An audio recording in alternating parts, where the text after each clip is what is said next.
kami sudah sesuaikan dengan DUDI ya, dunia usaha dan industri. Iya. Tentunya nanti mencari dunia kerja insya Allah tidak kesulitan karena sudah disesuaikan dengan program yang ada di kurikulum kami. Seperti itu. Halo Ulbian, apa kabar? Kembali lagi di program podcast kita, Kepo Kenalin Program Studi. Untuk kali ini Kepo bakalan bahas tentang program studi D4 Manajemen Bisnis nih Ulbian. Kali ini narasumber yang akan datang yaitu ada Ibu Dr. Pretidiawati SSMM. Selamat siang Ibu. Siang. Ibu apa kabarnya? Alhamdulillah baik. Ini Sahla ya. Iya Ibu. Gimana kabarnya Sahla? Alhamdulillah Ibu baik sekali. Ibu akhir-akhir ini kesibukannya apa Ibu? Kesibukan yang pasti dosen ya. Iya. Dosen, kemudian dengan struktural sekarang ya dengan tugas-tugasnya yang sudah dengan program-programnya yang Ibu sedang kerjakan. Seperti itu. Kalau boleh tahu Ibu sudah berapa lama menjadi dosen di manajemen bisnis? Oke, Ibu masuk ULBI saat masih Vokasi Politeknik Pos Indonesia 2006. 2012 mohon maaf. 2012. Berarti dari sebelum merger jadi ULBI ya Bu? Iya, betul. Iya. Tapi menurut Ibu program studi manajemen bisnis itu bagaimana sih Bu? Jadi manajemen bisnis itu apa? Jadi agar semua sobat Ulbian tahu gitu Bu tentang manajemen bisnis. Ya, manajemen bisnis karena ini manajemen bisnis itu ada di bawah vokasi ya di ULBI itu ya, artinya di Fakultas Sekolah Vokasi ya di Universitas Logistik Bisnis dan Internasional gitu ya. Ada prodi namanya prodi manajemen bisnis. Nah, prodi manajemen bisnis ini ya kalau mungkin Anda di akademik ya S1 itu ilmu manajemen. Nah, kita lebih kepada vokasi itu lebih langsung namanya ya manajemen bisnis gitu ya. Core-nya di mana? Nah, ini yang Anda harus tahu mungkin ya kalian semua di kurikulumnya. D4 Manajemen Bisnis Fakultas Vokasi Universitas Logistik dan Bisnis Internasional ini sesuai dengan capaian learning outcome-nya yaitu adalah ada 4 sebetulnya ya core-nya. Pertama ada service, kemudian sales, yaitu berdasarkan skema dan mata kuliah tentunya yang ada di kurikulum. Kemudian inovatif bisnis atau bisnis inovatif dan entrepreneur. Ini yang diharapkan lulusan manajemen bisnis ini ada di posisi ini, gitu, seperti itu ya. Diharapkan seperti itu. Jadi memang mulai dari kuliah, kemudian kompetensi-kompetensi yang menjadi pendamping di mata kuliah yang ada di kurikulum. Prodi itu sudah mengarahkan seperti itu. Jadi mulai mata kuliah, kemudian ada project-project. Di kami itu di prodi manajemen bisnis itu hampir setiap tahun, bahkan kalau dipecah tuh ada project, ada intensif. Kemudian ada proposal, maksudnya seminar proposal ya atau sempro yang kita kenal, kemudian TA itu di semester akhir ya adanya gitu. Jadi mulai dari kurikulum, kemudian pendampingan project sampai intensif itu sudah mengarrange supaya learning outcome-nya tuh sesuai seperti itu kurang lebih gitu. Itu yang menjadi core kami yang ada di di prodi kami manajemen bisnis D4 ya seperti D4 itu. khususnya. Ya, D4 ini sama dengan ekuivalennya S1 kalau di akademik ya AD artinya sarjana gitu seperti itu. Kalau kita lulus kita sama-sama sarjana terapan manajemen itu gelar kita seperti itu. Gitu. Iya. Berarti manajemen bisnis itu luas ya Bu ya? Ya sangat luas lah. Anda misalkan masuk ke instansi atau ke organisasi pemerintah baik swasta atau pemerintah maksudnya itu yang namanya manajemen pasti ada lah ya. Karena itu adalah jantungnya sebuah organisasi manajemen kalau kita kembali ke konsep gitu ya. Jadi kalau misalkan saya mau jadi apa, yang penting kan sebetulnya ya kalau dunia kerja itu kembali ke personalitas mahasiswanya yang jadi lulusannya. Kompetensinya mungkin manajemen nanti ada di mana. Nah, kebetulan di kami itu kan tadi ada kompetensinya ada service, ada sales, kemudian nanti ke bisnis kreatif, ke entrepreneur. Nah, itu mungkin salah satu pendampingan mungkin SKPI ya kalau Anda kenal tuh selain ijazah nanti dapat lulusnya. Nah, itu salah satu istilahnya kekuatan untuk mahasiswa selain ijazah saya punya potensi ini, saya punya kompetensi ini. Jadi insya Allah kalau misalkan perusahaan menanyakan Anda punya punya potensi apa. Nah itu aja tinggal digongkan gitu lah. Kalau kita bisa saat wawancara, ini loh Bapak, ini loh Ibu, saya punya sertifikasi ini gitu, seperti itu. Nah kami itu udah BNSP ya, LSP seperti itu gitu. Seperti itu kurang lebih gitu ya. Tadi kan menurut Ibu ada personality dari mahasiswanya ya Bu. Betul. Jadi menurut Ibu personality mahasiswa yang seperti apa yang cocok dengan program studi manajemen bisnis? Oke.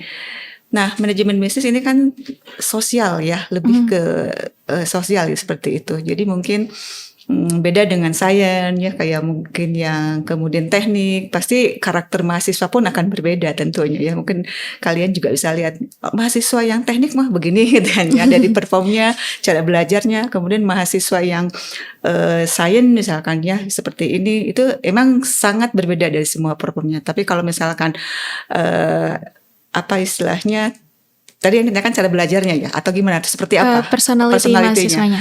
Ya biasanya personalitinya mungkin dari keinginannya, harapannya yang setelah lulus mau apa, masuk dunia kerjanya mau seperti apa. Nah ini mungkin jadi pertimbangan ya bagi adik-adik yang akan masuk kuliah gitu. Oh saya mau jadi apa istilahnya, paham di komputer, kan nggak mungkin di manajemen bisnis gitu ya. Artinya meskipun di kami juga ada mata kuliah aplikon ya, aplikasi komputer, ada SAP yang kaitannya dengan komputer, tapi presentasinya mungkin tidak sebanyak yang ada di program atau di prodi IT seperti itu. Nah, jadi kalau misalkan ditanya personality ya, ya tadi anaknya mungkin ya biasanya nih ya yang manajemen tuh ya supel ya, anak mahasiswa itu gitu ya. Kemudian kan personality kan ya, jadi lebih supel, kemudian dia komunikatif gitu ya, karena mungkin ya apalagi nanti kalau dilihat dari lulusan ada servis, dia harus jago servis loh. Servis itu dalam arti melayani seperti apa kalau aja sebagai jasa pelayanan gitu ya. Kalau misalkan jadi orang sales atau bagian penjualan, nah ini juga tentu komunikatif, kemudian supel, itu sangat penting seperti itu. Nah inilah menjadi pembawaan personality untuk mahasiswa yang akan masuk ke manajemen bisnis. Tapi bukan berarti yang tadinya nggak memiliki itu gitu ya. Biasa kan gitu ya, adik-adik itu kan kadang-kadang pas sudah masuk di komunitasnya terbawa juga, akhirnya menonjol juga, bisa digali gitu seperti itu. Tapi artinya tidak menutup kemungkinan yang tadi basically Ibu sampaikan, masuk ke manajemen bisnis nggak akan bisa, nggak akan full, nggak akan terjadi. Bisa saja karena mungkin itu bisa karena biasa karena bisa karena biasa seperti itu gitu ya. Bisa karena terbiasa. Betul. Nah itu jadi di lingkungan bisa tersupport, bisa terjadi, bisa aja triggernya tadi seperti itu. Nah Sobat Lebihan, mungkin ada yang tadi personality-nya sama seperti yang Ibu telah sebutkan, bisa nih masuk ke manajemen bisnis ya Bu ya. Oke. Terus menurut Ibu nih Bu, cara mendapatkan nilai yang baik untuk di program studi manajemen bisnis ini tuh kayak gimana sih Bu? Caranya gitu. Cara mendapatkan nilai baik berarti nanti di ending study ya, artinya mungkin di setiap semester, setiap tahun, mungkin nanti di transkrip nilai gitu kan, seperti itu. Gampang sih sebetulnya. Gampang kata si Ibu sini gitu kan. Artinya gini, semua punya standar tentunya ya, baik di program ataupun di masuk ke mata kuliah ada dosen. Ikuti aja standar yang ada, aturan yang ada, ya insya Allah mungkin semua berjalan dengan baik gitu ya. Ya kalau misalkan ada trouble, misalkan dalam semua aturan yang sudah ditetapkan atau standar yang ada, itu kan bisa dikomunikasikan.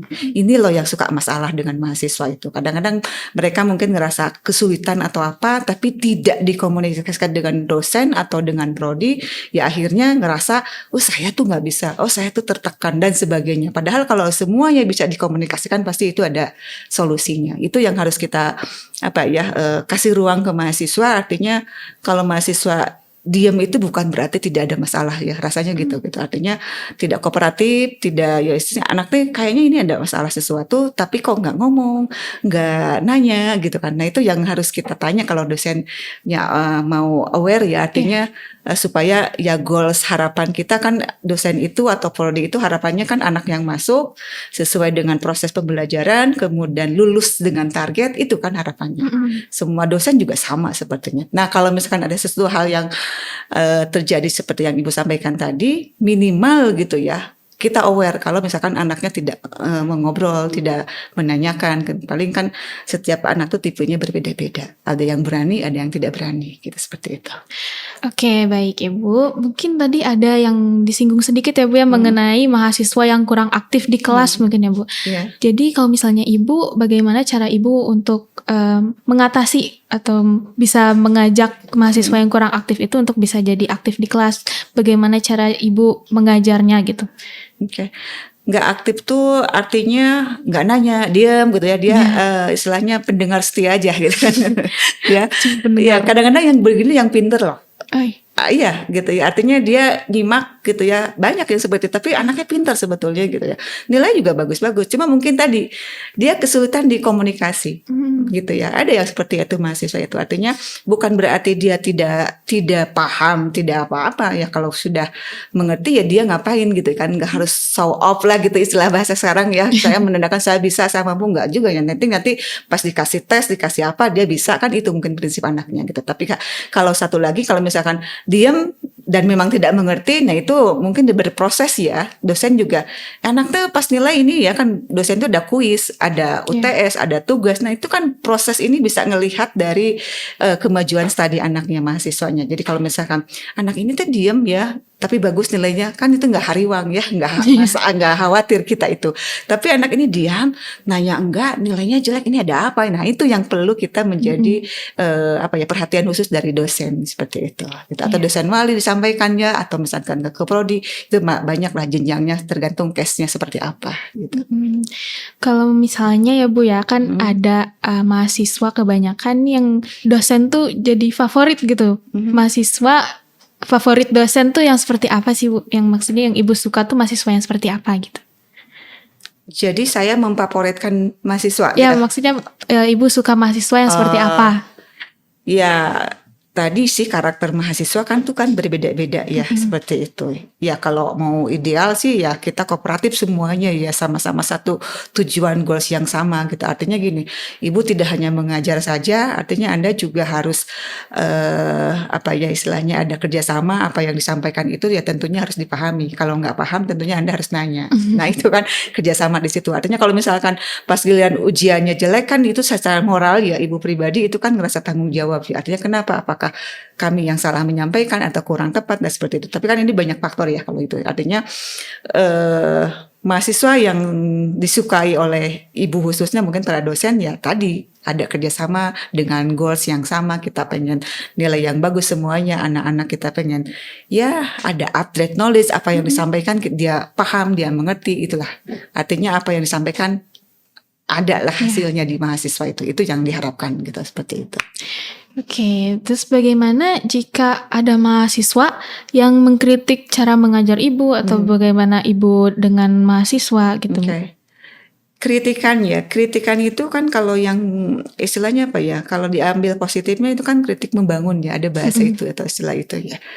Ya jujur aja sih nggak masalah gitu ya, asal istilahnya kritikan itu masih jelas, masih dalam koridor yang bisa diterima gitu ya antara mahasiswa dengan dosennya gitu. Nah, bagi Ibu sih kritikan itu ya mudah-mudahan yang membangun buat Ibu sendiri gitu ya, seperti itu. Ya Ibu, kalau misalnya Ibu ya kan lulusan manajemen bisnis ini sudah banyak ya Bu, mungkin dari sebelum mergernya Ulbi gitu kan Bu. Biasanya prospeknya tuh sesuai dengan manajemen bisnisnya atau enggak sih Bu? Mungkin ada dari alumni gitu Bu. Selama Ibu sebelumnya jadi dosen, kemudian Ibu Kak Prodi ya tahu persis gitu ya menghandle anak-anak mahasiswa itu gitu ya. Ya memang dari prodi itu digiring gitu. Sampai dikawal gitu, artinya ya apalagi yang misalkan masuk the best di prodi gitu kan, kemudian ada beasiswa itu selalu di kompetisikan dengan prodi-prodi yang lain, artinya atau dengan teman-teman di lingkungan prodi juga supaya ngasih spirit kepada anak-anaknya untuk terus belajar yang giat. Tentunya kalau misalkan nilai bagus ya dengan harapan nanti mencari pekerjaan pun bisa mudah gitu, seperti itu gitu ya. Nah kemudian terkait lulusan ya seperti yang disampaikan tadi, manajemen tuh banyak. Kalau kalian misalkan datang ke perusahaan, organisasi, pasti namanya manajemen tuh core-nya, jantungnya dari organisasi dan instansi itu pasti nerima. Cuma tadi saking banyaknya itu, Anda tuh harus punya kompetensi gitu ya. Ya masalah gampang atau mudah ya kembali ya ke personalitinya. Penting intinya saran Ibu, Anda mungkin ya nilai mah itu apa istilahnya ya, standar lah ya, mungkin memang harus misalkan kita dari ULBI misalkan rata-rata harus berapa. Nah, tapi di lain itu kita harus punya pendampingan. Tadi kan ada sertifikasi pendampingan, kemudian punya kemampuan apa, portofolio kita banyak lah gitu ya. Nah, sekarang tuh begitu kan dunia usaha tuh menerima calon-calon karyawan itu, jadi bukan hanya dari ijazah saja. Oke lah itu ijazah yang utama gitu, tapi selain itu ada yang istilahnya perlu kita perform di depan perusahaan saya seperti apa dan punya kompetensi apa. Nah, itu yang harus kita utarakan supaya menjadi trust buat perusahaan ke kitanya seperti itu. Oke, mungkin kalau misalnya ada lulusan yang tidak bekerja di bidang manajemen bisnisnya itu Bu, ada kesempatan apa sih Bu? Itu Bu, apakah banyak kesempatan lain di luar di bidang manajemen bisnis? Apa contohnya? Di luar manajemen bisnis ya, karena di setiap itu pasti ada yang mengelola, yang memanage gitu ya. Cuma tadi memanage di bidang apa, layanan kah ya, atau service, di bidang penjualan kah, di bidang bisnis kreatifnya atau di entrepreneur gitu. Kalau misalkan loncat ke yang lain misalkan jadi apa kira-kira, atau misalkan banyak sebetulnya dia jadi kreatif di bidang misalkan kok dia jadi desain misalkan ya gitu, desainer. Bisa saja sih terjadi gitu lah. Mungkin dia pandai desain itu bawaannya, tapi dia mungkin bisa diimprove dengan tambahan dia secara manajemen, dia bisa mengelola dalam penjualan dengan apanya seperti itu, menciptakan banyak ada mahasiswa Ibu siapa ya, belum nyebut nama ada pokoknya gitu ya. Kalau nggak salah di endorse juga sama ULBI gitu kan. Dia buka butik juga kan ya, yang di Bali itu loh ya. Tes siapa coba? Dia kalau Ibu sih lihat memang dia rajin ya, anaknya dari mulai kuliah tuh senang bisnis gitu ya. Dia S2, udah S2 sekarang gitu, lanjutin manajemen juga. Tapi dia jadi wirausaha, dia jadi desainer, dia jadi jualan baju gitu, seperti itu. Itu ada terjadi seperti itu. Gitu. Oke, terus Bu mau tanya nih Bu, kalau misalnya gimana sih Bu cara mudahnya untuk bisa lulus dengan tepat waktu? Oke. Tadi ya, yang nilai bagus itu mensupport lulus tepat waktu tentunya gitu ya. Bagus di sini artian ya achieve mungkin ya A gitu, tapi kan jarang-jarang yang 4 semua cuma gitu kan, itu hebat banget IPK-nya ya. Artinya standar ya, kalau Ibu harapkan kamu di atas 3, selalu begitu ke teman-teman kalian itu ya, artinya supaya dunia kerja juga tidak ragu menerima kalian gitu ya. Dan itu pasaran di dunia kerja, IPK 3 itu udah ya istilahnya kalau kita masuk gerbang tuh loloslah gerbang 1 gitu ya, rekrutmen 1. Kemudian Anda punya kompetensi apa dan sebagainya gitu ya. Kemudian apa tadi pertanyaannya? Itu Bu, bagaimana cara untuk lulus tepat waktu? Artinya, nah selain kita mempunyai planning gitu ya, saya pengen kerja apa, tentunya kan ini digiring juga pengen tepat waktu. Saya mau kerja A, artinya kerja A itu targetnya apa ya? Nilainya seperti apa? Nah ini kan beriringan dengan kita tepat waktu. Pertama tadi kan standarnya diikuti, ya aturan-aturan dari, bukan aturan ya namanya ya, prosedur yang harus dilakukan lah, baik dari dosennya atau prodi gitu, kasih tugasnya dikerjain, ada masalah dikompromoin gitu lah. Nah itu yang harus kita kerjakan, ya dikawal lah gitu seperti itu. Jadi di mana ada tugas dosen pembimbing, dosen pembimbing betul, kemudian dosen wali, ada kak prodi gitu ya, ada dosen-dosen lain yang mendampingi, itu yang harus sejalan gitu. Artinya Anda jangan takut dengan dosen, misalkan dimarahin dan sebagainya, itu wajar lah kalau Anda ditegur kan, kalau salah ya, kalau nggak salah nggak mungkin ditegur. Kemudian ada dosen wali juga Anda tempat ya berbagi, ya kita konsultasi, nah itu yang harus terjadi. Kemudian kalau misalkan Kak Prodi misalkan mau mengerahkan yang lainnya, itu bisa dibantu oleh Kak Prodi, seperti itu. Dosen yang lain juga bisa bantu lah terkait dengan mata kuliah yang diajarnya, itu seperti itu. Itu semua lakukan ya dengan harapan tepat waktu, seperti itu. Gitu. Oke, tadi kan Bu ada mengenai proyek-proyek nih Bu di kurikulum tuh. Menurut Ibu bisa diperkenalkan gak sih Bu kayak proyek-proyek di manajemen bisnis itu apa aja gitu Bu? Oh baik ya, kita ada 4 tahun 8 semester ya di prodi manajemen perusahaan tuh manajemen bisnis, artinya 1 semester tuh hanya semester 1 yang tidak ada kegiatan proyek ya. Karena mungkin di sini kami buat kurikulumnya karena baru mulai masuk ya. Jadi biar belajar dulu fokus dengan mata kuliah yang mengantarkan untuk semester berikutnya dan untuk mengambil proyek-proyek yang merupakan apa istilahnya mata kuliah yang nanti inline dengan kompetensi lulusan atau learning outcome-nya mahasiswa seperti itu. Nah, di semester 2 baru dapat proyek namanya proyek GIT. Nah, proyek GIT ini gagasan inovatif tertulis ini inline dengan mata kuliah kreatif inovatif di semester 1. Jadi di semester 1 ada pengantar bisnis, ada kreatif inovatif, atau di semester 2 ada kreatif inovatif, kemudian nanti langsung mengerjakan proyek gagasan inovatif tertulis. Gitu kan. Jadi proyek itu sebetulnya inline dengan mata kuliah. Jadi Anda itu nanti belajar dulu mata kuliahnya, kemudian sudah selesai nanti dapat proyek yang berkaitan dengan mata kuliah tersebut gitu. Semester berikut 3, di situ ya 3 juga ada mata kuliah business plan. Nah, business plan ini adalah jadi yang tadi gagasan inovatif tertulis, nah nanti dibuat BP-nya gitu kan. Kemudian dibuat BP-nya. Nah ini jadi satu subjek bisa 3 project di kita itu. Jadi untuk efisiensi dan efektif itu bagus banget ya. Artinya yang tadinya di gagasan inovatif tertulis Anda dibuatkan ide dan sebagainya, kemudian setelah muncul idenya mungkin diimplementasikan jadi sebuah produk, baik intangible ya produknya. Kemudian Anda langsung buat di semester berikutnya adalah business plan. Anda mengelola itu, kemudian nanti di semester 4 Anda ada semester 4 ada ya, semester 5 Anda dapat internship kalau nggak salah ya. Nanti bisa dilihat di kurikulum lah, bisa takut ibu salah. Berdampingan dengan project 3 namanya marketing plan. Nah itu marketing plan. Nah project yang 3 ini masih objeknya sama. Tadi di kreatif inovatif, kemudian sudah selesai Anda buat business plan, kemudian setelah selesai business plan, kemudian semester berikutnya adalah marketing plan gitu ya. Jadi satu objek kita bisa dilakukan dengan 3 program atau dengan satu subjek bisa dilakukan dengan 3 program atau 3 project gitu.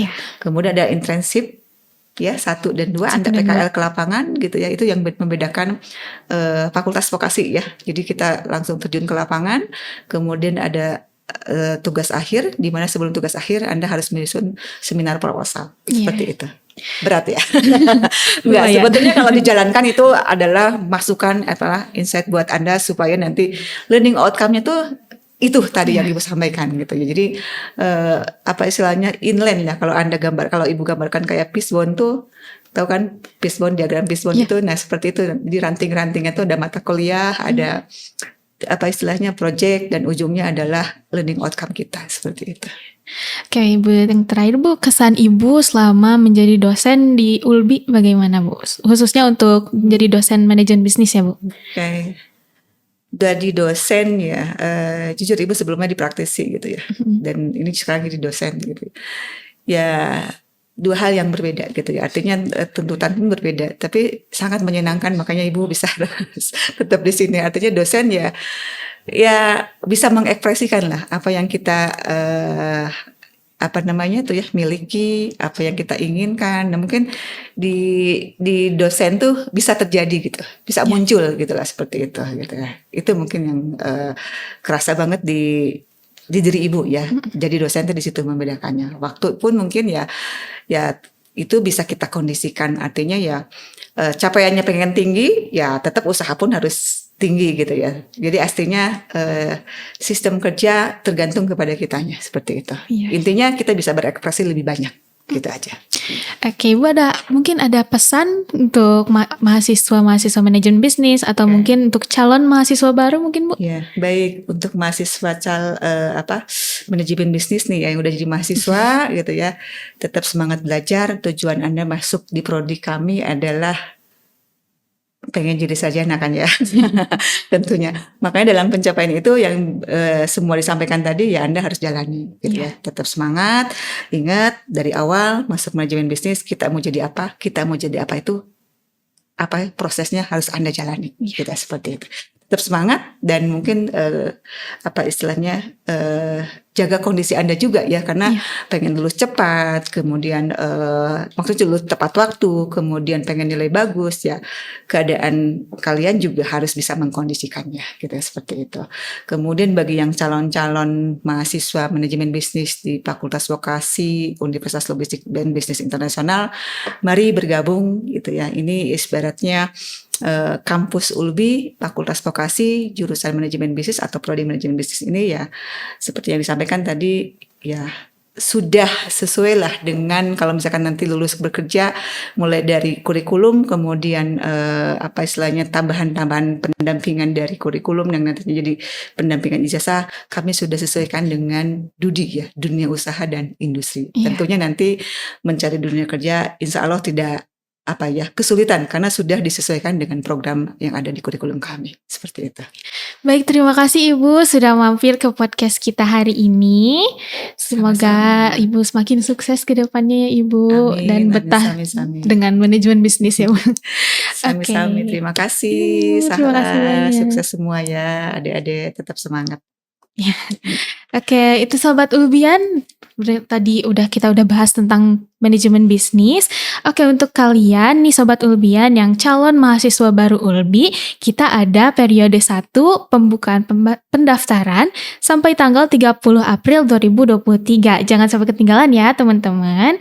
Kalian untuk informasi lebih lanjut bisa lihat di Instagram ulbi.official atau di TikTok bisa di kampus.ulbi dan ke nomor 0811 2267 778. Terima kasih sudah mendengarkan podcast Kepo kita hari ini. Sampai berjumpa di episode selanjutnya. Dadah Sobat Ulbian.